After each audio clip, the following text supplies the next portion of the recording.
That is the motion that I sought leave from the Speaker to make. And that is the motion that was denied. It is now left to posterity to be the judge. Thank you very much. Any question? I will answer. Yes, state your institution, your name. Thank you very much. My name is Mr. Taylor for Guyanako Online News. Really appreciate you taking the time for this press conference. My first question, do you believe there is enough time to reintroduce the Constitution during early 2021 in time for a referendum before that 6-month deadline for a presidential election? First, is that a possibility? My second question, the first time you tabled a motion to receive the $54 million loan, it was rejected. And this week, the motion to revive the Constitution has been rejected again. Twice in the space of a month or so. Do you consult other NAMs or go into caucuses to sway those sitting on the fence, and those on the other end of the spectrum, just to understand? Well, the first question is why I introduced the motion in the first place. Because the reintroduction of a bill is out of the question. Once a bill is dead, it's dead. Now is to introduce a bill which will be dealing with the Constitution of the Republic of the Gambia.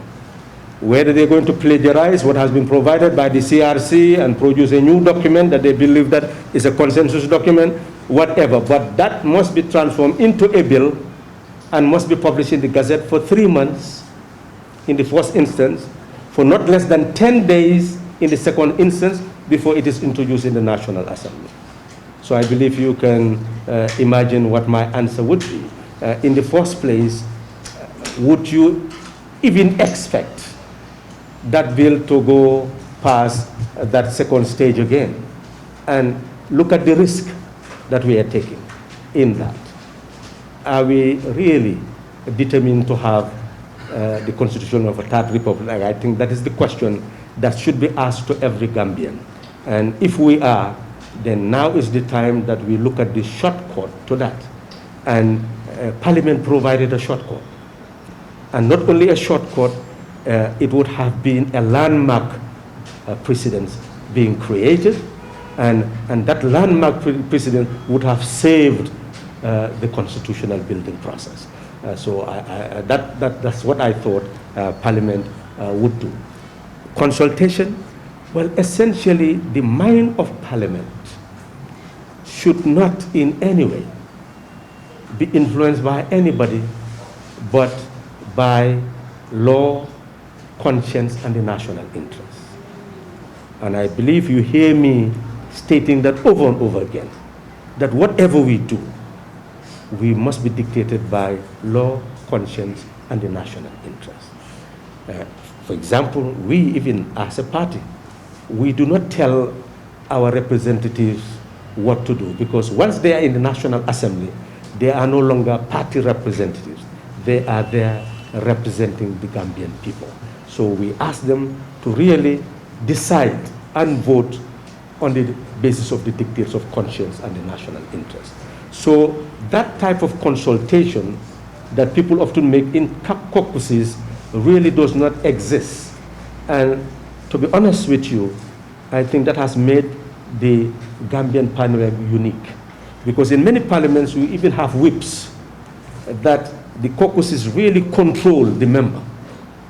And you risk being isolated by not doing what the caucus says. But what I was trying to do here now is that I think you've seen the recommendation I made. It is to give possibility to precisely that, since we now know the different minds in Parliament, and we want to save a constitution, the minds will be directed by one interest to save a constitution. And therefore, we should be able to sit down and discuss. So I believe that this was an opportunity. I don't think it's the only opportunity. we'll be exploring still opportunities for Parliament to act in January to be able to save the constitutional process. I intend to still pursue that, and now it offers, because what is blocked by the Speaker, is not opposed by the members. So we have not sought the mind of the members. So I don't know how they will vote on this, but I believe many will vote favorably to rescind. That's what I believe, based on the contacts that I saw in the National Assembly. Others may oppose if they don't know, but I think hearing the content, many minds may change. So that parliamentary discourse should continue under the circumstances. I wouldn't mind engaging in a consultative process if I'm really invited to do so. And I think you know what invitation means if I see it in the eyes of people that they want consultation. I don't want to pressurize anybody to go against one's conscience. I think have I answered your question fully? Okay, thank you very much. Yes. Thank you very much. My name is Fatu Kamara. I work with the Fatu Network. The question that I have is a very specific one for you as a National Assembly member. Gambians would say there is no National Assembly without Honorable Halifa Sallah. And this, they say, is as a result of the fact that for decades now, people have been seeing you trying to fight to have what we call a Gambia that we want, the democratic Gambia that we want. And this, the Constitution is very vital to play in something like that. But then we've seen you having blocks or having barriers to be able to achieve this, what you're fighting for. How does this make you feel as a NAM member in this country? Well, I think that I would not have been a National Assembly member if I did not believe that there is something to contribute. Once I come to the decision that what I know is known by everybody, I think I should retire. Don't you think so? Even though that may not be the case at the moment, but still I've declared that this is my last term in that National Assembly, because I believe I have done everything that I could in terms of parliamentary democracy, and my stay there would no longer be as relevant as it is now. But looking at post-2016, I was convinced that that was my place. And now I am more than ever convinced that that's my place. And of course, if there is no obstacle, there can be no fight. If there is no blockade, there will be no fight. So I think the blockade is what I expected. That's why the fight exists. And I believe that I am fit for purpose in carrying out that fight. And that is why the fight is not an obstacle. I think it's a revelation of the challenges that we really need to overcome in order for the country to progress on the route of greater democracy. And that is important because Parliament is the bastion of democracy. Just imagine in our adjournment debate. Some members just stood and said that, well, let's adjourn without a debate. Then it was put, and the majority supported, and that terminated the adjournment debate. When, if you look at the standing orders of Parliament, it is saying that your quorum is half the members. And once Parliament starts, the quorum is quarter.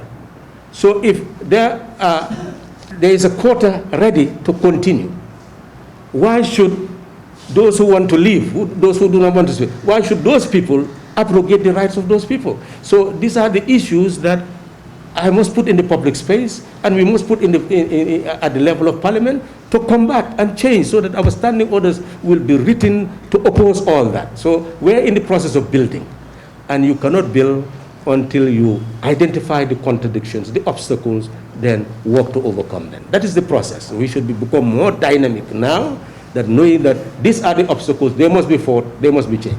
That is the battle. Thank you very much, Honorable Halifa Sallah. I am Kemesan Sane, commonly known as Kex. Going by the Speaker's ruling, it outlined that your decision, the decision of the Assembly on the said bill was made in the third ordinary session, and that is on the 22nd September, and not in the fourth ordinary session, which you have bring the motion. And this was based on that he have rejected your motion for him to give you leave to continue laying down your motion. Our ruling indicate that you didn't indicate the urgency in your bill. So what is your reaction on his ruling about these two questions that I raised? Well, I believe that those issues he raised are credible. That is his opinion. He is the one who should exercise his discretion. I had raised here, sort of mentioned that this decision took place during the third ordinary session. It did not take place during the current fourth session. Well, I've already alluded to that in my motion. I stated precisely what Standing Order 29.3 says, that it is specific to a given session and you can rescind a decision made during that current session. I've already said that. And because I stated that, it shows that I wanted that to be set aside in terms of understanding my motion.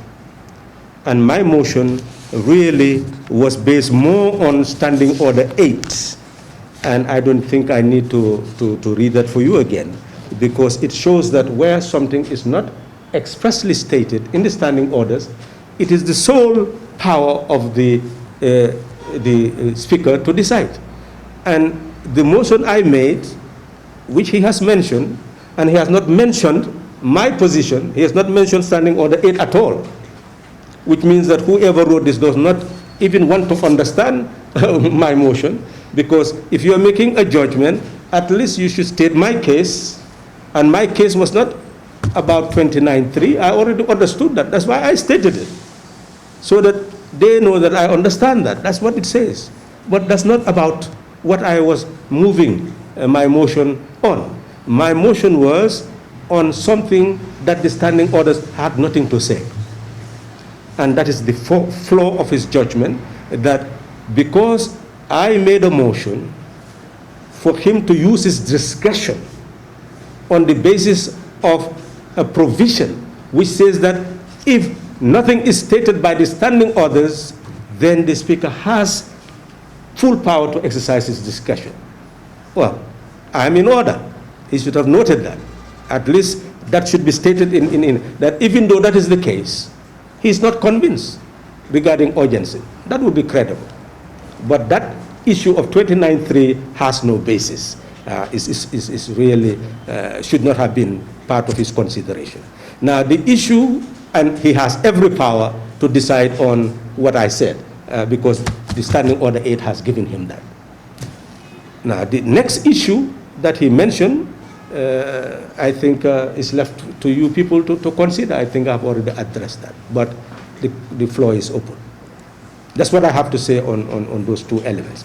That in terms of the currency, well, that's his opinion. But as far as I'm concerned, nothing is more important than the constitution building process, especially if we consider the 123 million. Am I right? To those who have had the CRC, I'm not quoting from anything. I may be wrong also, but I think they said 116 million first, and then they increase it to 123 million.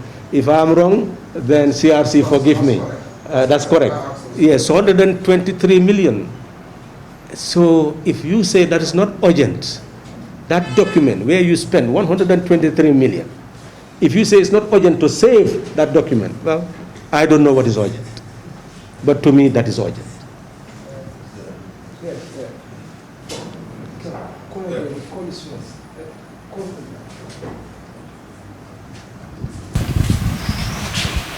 Thank you very much, Honorable Salah. You people are the National Assembly. You are not there by yourself. All you do is you have to follow the law. Because as far as your statement is to be followed, Section 112 of the Constitution provides that whatever you do must be in the national interest, and that you are servants of the people. And then the constitutional building process was a thing that every Gambian wanted. It's a thing that people push for, people yearn for, and this is why the coalition, it was central in the coalition manifesto. And then when the government came, it has come up to the level of the National Assembly, and the National Assembly killed the bill. It's correct to say the National Assembly killed the bill. So here, the Gambians are at two crossroads. National Assembly, you came, you want to push for a shortcut, the Speaker stopped it. Now the executive is thinking of engagement, and that engagement hasn't even started. So the possibilities that you have provided, do you think can be done before the end of December 2020? Because 2021, because is the date set for election? Thank you. Well, essentially, I believe that's why the urgency is again stipulated in your question, is embodied in your question.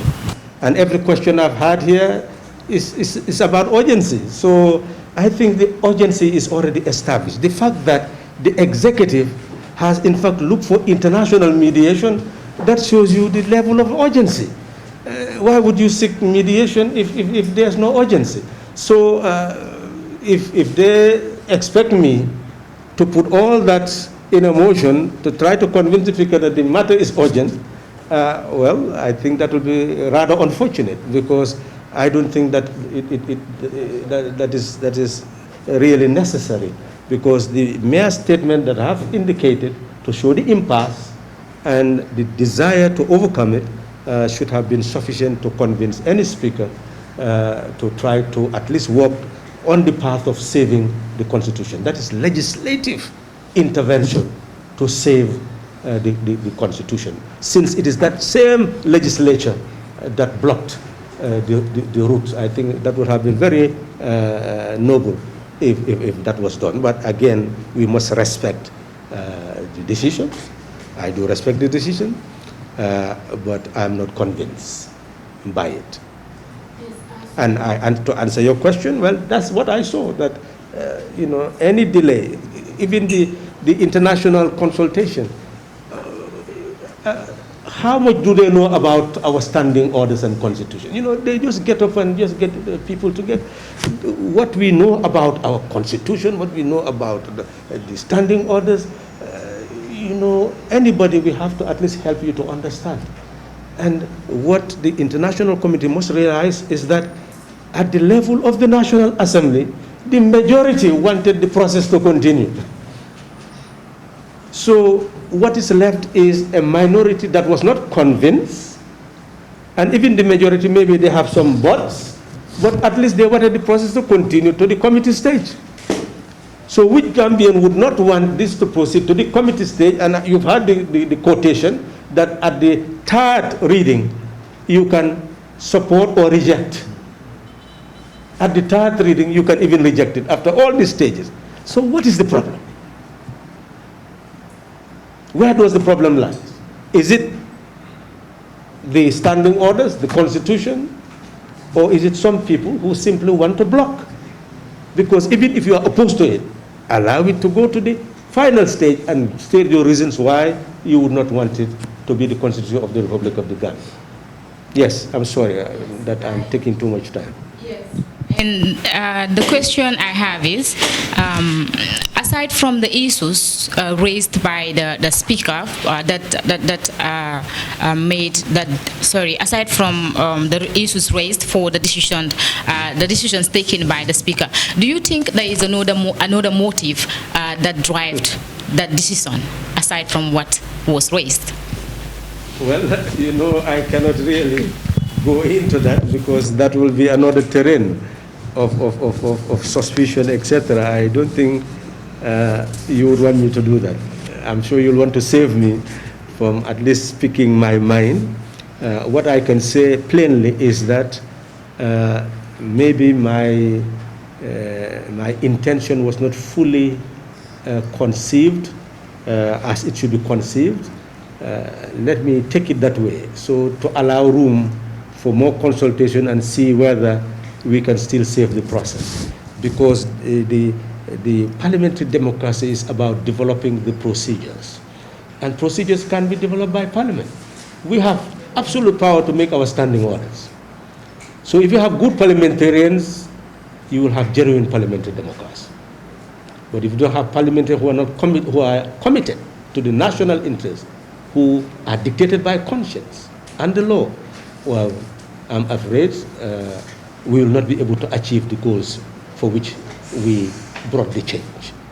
And my defense is there in the sense that I was there and I knew what we wanted. So if I see it sliding away, of course you can understand my urgency. Maybe for them it's not urgent, but for me it is urgent that what was fought for is actually found in practice so that posterity will judge us fairly.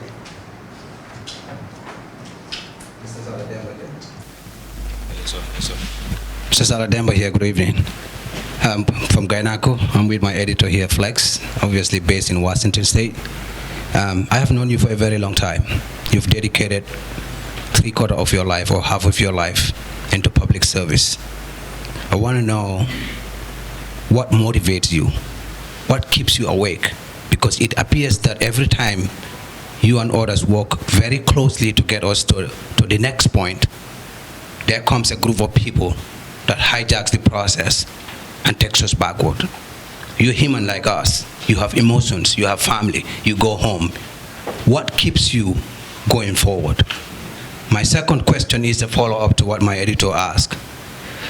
Conventional norms, as you mentioned, parliamentarians are guided by law, by national interests, and the third one, I don't know you mentioned, but also they're guided by political interests. And it appears that this is what happens in this case here. The national interest appears to have been put aside, law appears to have been put aside, and political interest was put in the forefront. And therefore the draft constitution, which obviously does not satisfy everything, was killed at its infancy. I believe that it was, and this is my opinion, it was political interest.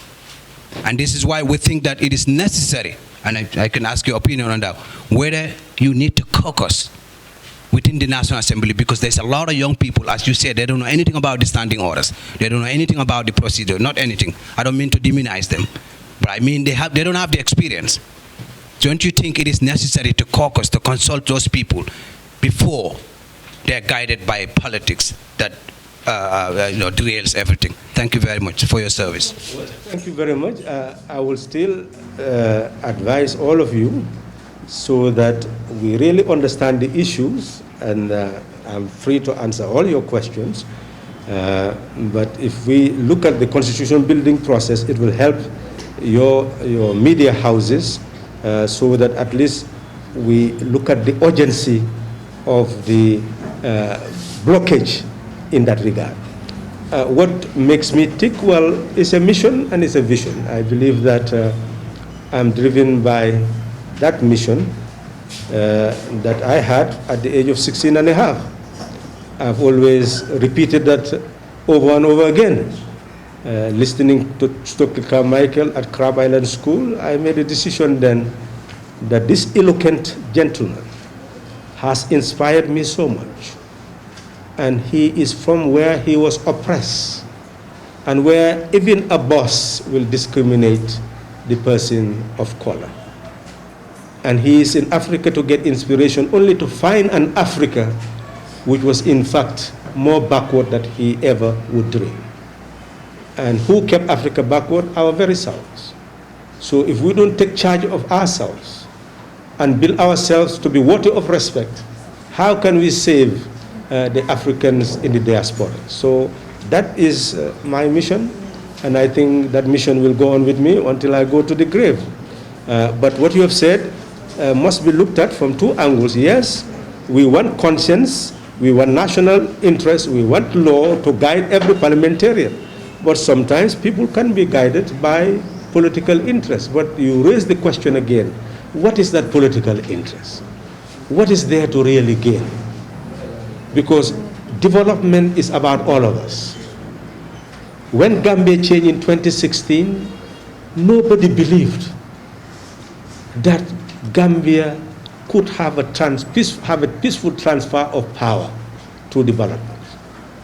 And when Gambia attained that, we became the darling of the whole world. Every Gambian, whether you contributed, did not contribute, every Gambian benefited. So that is the essence of building a country. All will benefit. And I would say that, well, consensus, you can say how we vote. Sometimes we all vote in one direction. When certain interests come, we divide. So I don't think caucus is the only instrument that can prevent that shift in thinking. I think interest is real, and we must always take note of that. But my underlying word is, how much are we really serving our interests by not building a constitution that is fit for purpose?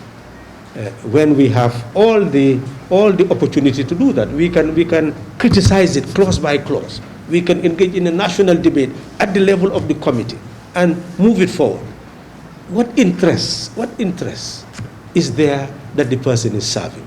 So maybe we should help people to understand that sometimes they are not really serving their interests. In fact, they may end up undermining the very integrity of the National Assembly. Because at this moment, the National Assembly is seen to be the blocker of the constitutional process. And would we live with that legacy up to 2021? I hope not. Yeah, thank you. I think this will be my last question. I just want to do a double advocate here. Like in one can say, if the motion was not allowed, was allowed by the speaker, for it to go to the second reading, which means that it will annul the second reading of the decision that has been made by the National Assembly during the second reading. And one might argue that that is not a good sample for a parliamentary democracy. Because one will argue that since the bill is out of the parliament, to rescue him back to the parliament, it can only happen by reintroduction of a bill by the parliament, but not by a motion to rescind the decision of the National Assembly. So I don't know what will be your reaction towards this, but this is the argument that most people have been forwarding. And I think I debunked that argument. There can be no in fact, that statement I've said, made in the speaker's ruling, is very flawed. And if we had an adjournment debate, I would have debunked it. There can be no reintroduction of a bill that is dead. So that term reintroduction is a misstatement, and that is not fit for such a ruling. What can be is the introduction of a new bill. That's what we are talking about.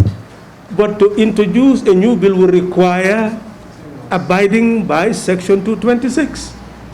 And Section 226 is very clear that first and foremost, a bill that deals with constitutional amendments must be published in the Gazette for 3 months in the first instance, not less than 10 days in the second instance before you introduce it. That is the first dimension. So who is advising us to do that? Is one who is advising us to delay and derail the whole process. Because any delay in the process is moving very close to elections. So essentially, that is not good advice and is bad ruling. The situation is, don't advise people to do what I saw and sought to put aside and overcome by the introduction of the motion. So essentially, it is clear that any bill that deals with the Constitution must go through that process. And the uncertainty, who will say that if it is introduced, it will get 3/4 majority? Where is the certainty? So this is the issue that I'm emphasizing. I think that is very clear. And the other issue that you mentioned, what would it mean? Well, it shows parliamentary democracy, which is consolidated by respecting constitutions, respecting the standing orders, and also creating precedents that would be progressive. If you see George's, look at the United States, how conservatives and or the Republicans and the Democrats compete as to who will be appointed judge is because of the decisions. They are also human. So if you have people who are not progressive, the decision, because discretionary powers exist, and I don't think anybody doubts that. Standing Order 8 is very clear. I don't need to read it again. The discretionary powers is with the Speaker. So if you have a progressive ruling, then it impacts on future decisions. And in fact, you can even amend your standing orders in line with that particular provision. So that is this issue. If we had the decision, it would have really improved our procedures. And we would have guided the whole world. Can you imagine Gambia, the parliament saving the constitution? It means that whole Africa, whole world would have been publishing it. Could we, I know, as you can... Okay. Just my last two questions. So the first one is, you have spoken about the other efforts by an international delegation to revive the draft constitution. You've said that there is nothing to sort of resolve. There is no, acrimony per se. What's your position on the talks? Do you believe it's a way forward? That's my first question. Then the second question. Citizens Alliance presidential candidate Dr. Ismaila Ceesay has said that it would be a betrayal to go into the 2021 presidential elections without 50+1, second round voting, term limits, to name a few. Does PDOIS have similar demands, or are you ready to go into the 2021 presidential elections without any changes? Well, the first issue that you raised,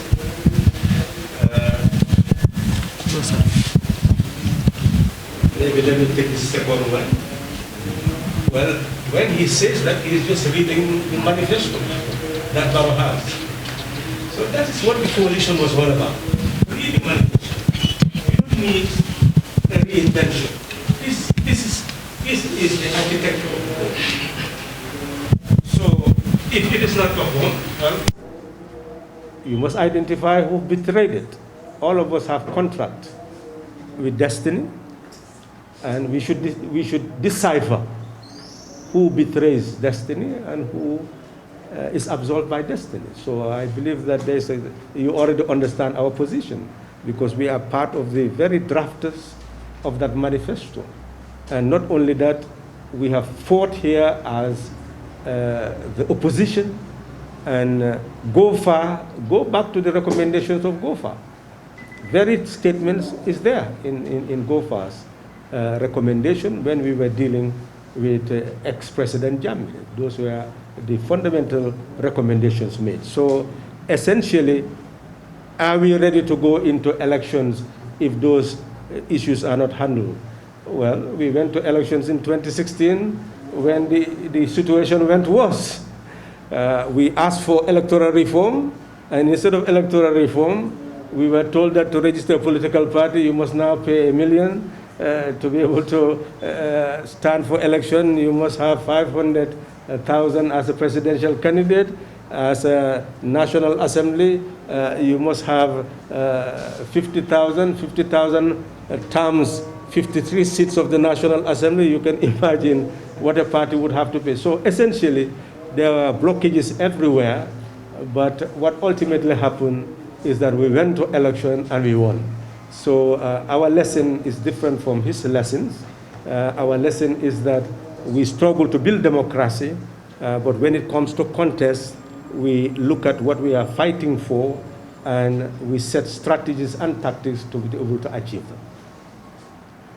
International delegation. Yes, the international delegation, we sympathize with them. We most likely they have not, because these are, I must say, on a different note, they are my colleagues. I know them very well, and I know their capacities in dealing with situations. But unfortunately, this is not a crisis situation, and they have not been, well, maybe they have been given correct information. I don't know. But as far as we are concerned, there is no crisis. The National Assembly, the majority voted for the constitutional process to continue. it's the minority that did not vote. So if there is any consultation, I think it should be with the minority to see how they can allow the process, to continue. And it is how we are to get the process to continue. And we thought that the parliamentary process is much faster, much more reliable, much more predictable than the executive process.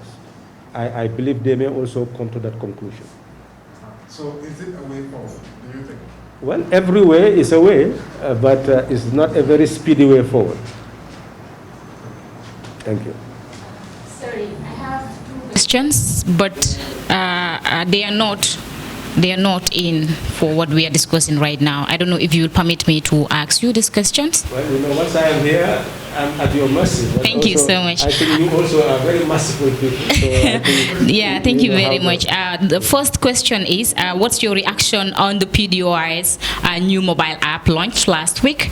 And the other question is, what's your reaction about the presidential tour this year? Thank you. The presidential tour. Well, in terms of PDOIS, I think we have said over and over again that we are building up from where we left, from coalition building to party building.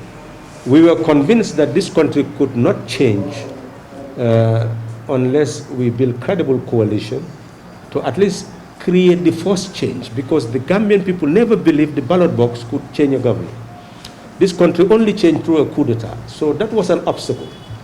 And when we met, we felt that, well, to be able to overcome that obstacle, then since the might of the people is what decides in elections, let us help build coalitions to be able to at least achieve that change. It's a regime change of face, but at least let it happen, and people will understand that they have power to change. And of course, we attained that in 2016. So that has been the way, and now we are really building the party. If you go to the headquarters now, you will find out everything is torn down, so it is being reinvented, and all our structures are being reinvented. So we believe that by the new year, we'll be able to show where we are, and I'm sure before the end of January, we'll be able to again show the people how far we have gone. We believe that this is a credible force, and it will attain the objectives for it set itself. And that is the most I can say, that we are working to build the structures of the party and the institutions of the party, internally and externally. Our members internally and externally are doing their work creatively, because we have always said that development is about the collective intelligence of a people. So one person has this ability, the other has, you bring them together and you have development. And I believe the party is attracting people with skills and abilities, and they are willing to put their skills and abilities in the service of the party. And that's what we anticipate. We have always said that the party is a school for citizenship and leadership, that it is preparing people to know how to be citizens, sovereign citizens, and preparing people to know how to lead, because ultimately sovereign citizens must lead their country. And we have always said that the role of a political party is to train the people whom it can give to society and say, look, this person can be your good president, your good National Assembly member, your good councillor, and by their performance, the party is absolved that, yes, society will appreciate that the person given to us is actually delivering as expected. That's how we see political party. Yeah, the presidential tour, the tour was meant to inform the people about the policies of the government and to see the impact of the policies.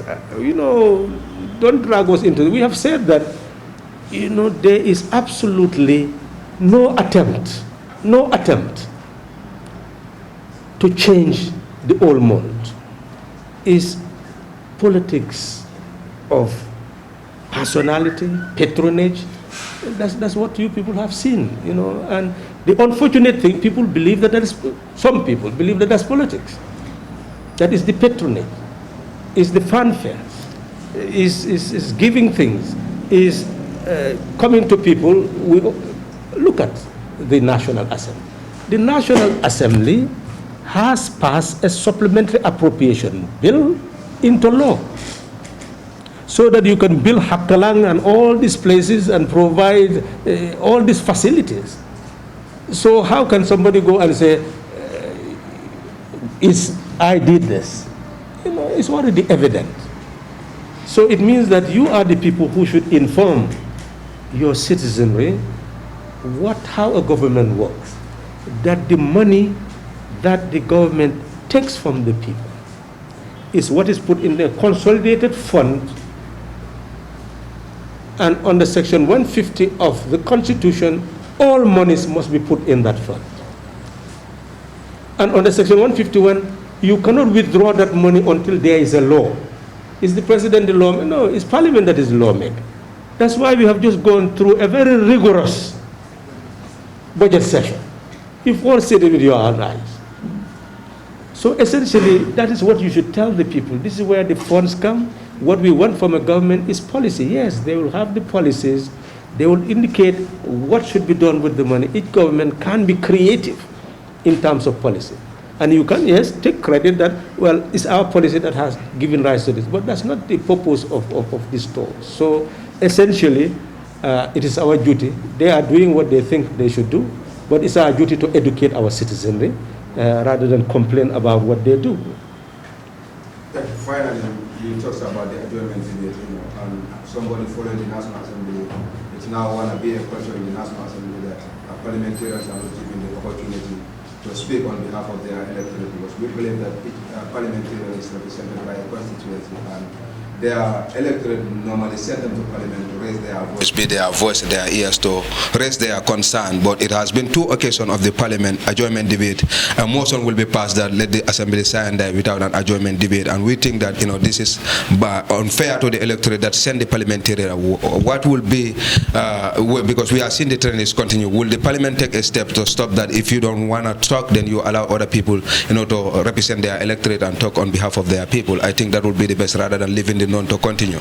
I'm sure you already had the voices have started being articulated that that should not continue, because members of parliament are sent to be the mouths of the people, to speak for the people.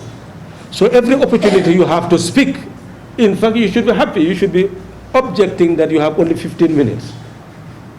But we understand, because we speak so much on all other issues.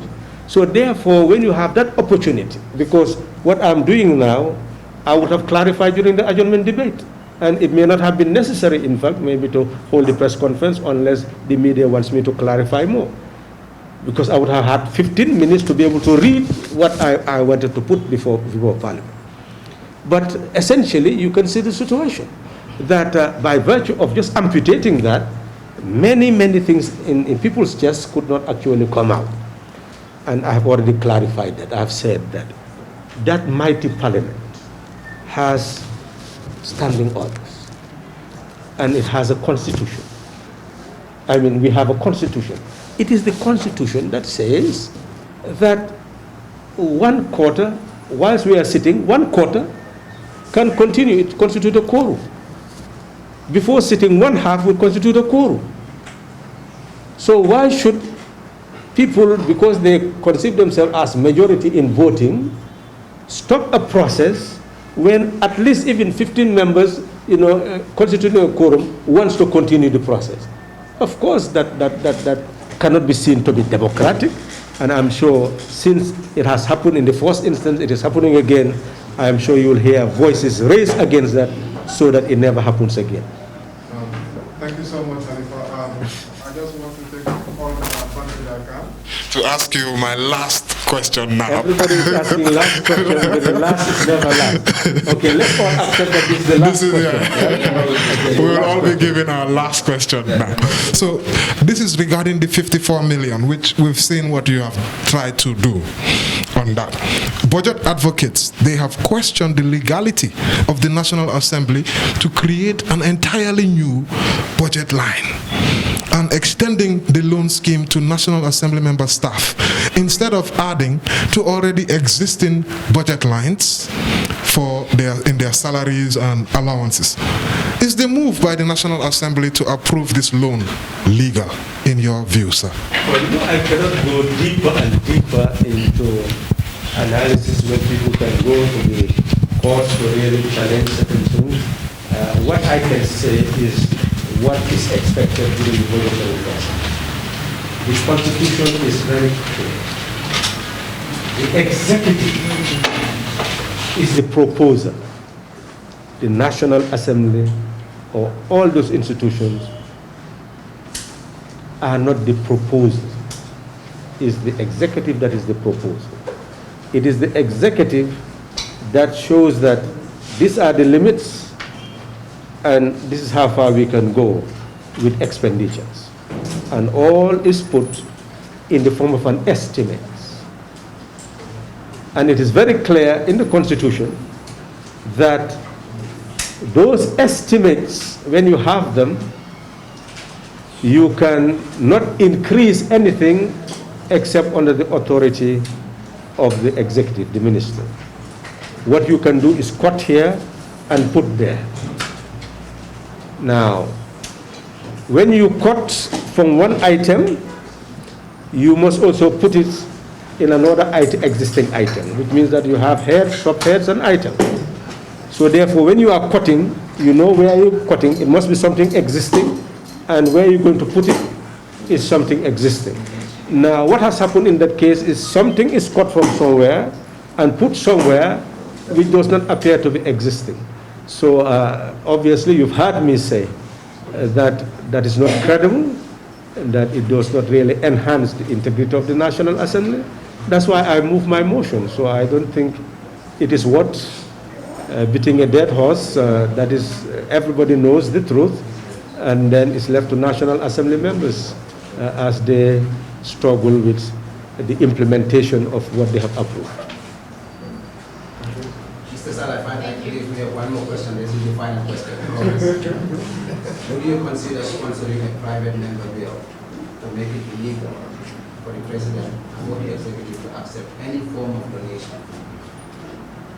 Would you be able to do Well, I believe the direction of the even new constitution, I'm sure you may have already gone through it, has gone to another level. The direction has gone to another level.